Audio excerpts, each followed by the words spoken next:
ಆ ವಿದ್ಯಾರ್ಥಿಗಳೇ ಆ ಬೋರ್ಡ್ ಮೇಲೆ ಒಂದು ನಿಮಗೆ ಸಮಸ್ಯೆ ಐತಿ.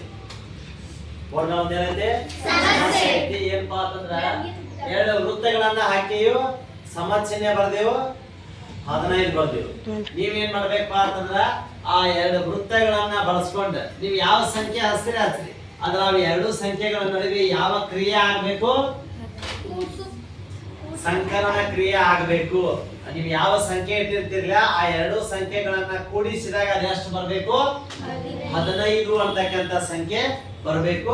ಆ 15 ಅಂತಕ್ಕಂತ ಸಂಖ್ಯೆ ಬರ್ಬೇಕಂದ್ರ ಒಂದೇ ವೃತ್ತದಲ್ಲಿ ಯಾವ ಅಕ್ಷರವನ್ನ ಆ ವೃತ್ತವನ್ನ ಬಳಸ್ಕೊಂಡು ನಾವು ಅಂಕಿಯನ್ನ ಮಾಡ್ಕೋಬೇಕಾಗೈತಿ. ಹಂಗಾದ್ರೆ ಅಲ್ಲಿ ಯಾವ ಸಂಖ್ಯೆಯನ್ನ ಹಚ್ಚಬೇಕು, 2ನೇ ವೃತ್ತದಲ್ಲಿ ಯಾವ ಸಂಖ್ಯೆಯನ್ನ ಹಚ್ಚಬೇಕು ಅನ್ನೋದನ್ನ ನೀವು ಇವತ್ತ ಅಧ್ಯಯನ ಮಾಡ್ಬೇಕು. ಮಾಡ್ತೀರಿ? ಬಾ ಸರಿಸಿ ಯಾವ್ದಸ್ತಿ ಹಚ್ಚ ಬಾ. ಏನ್ ಮಾಡ್ತೀವಿ ಮಾಡ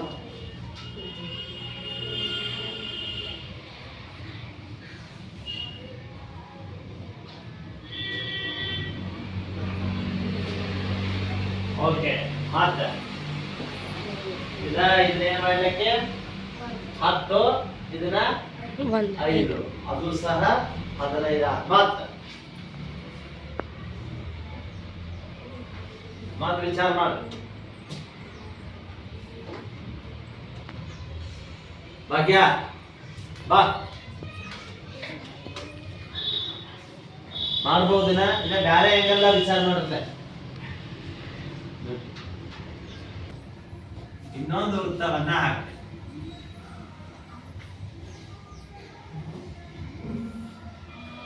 ಈಗ 15 ಆತ್ ನೋಡ್ರಿ.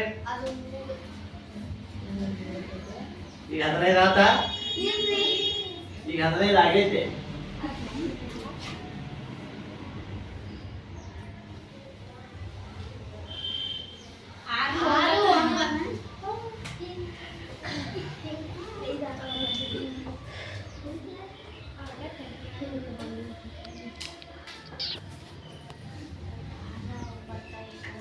ಆರು 9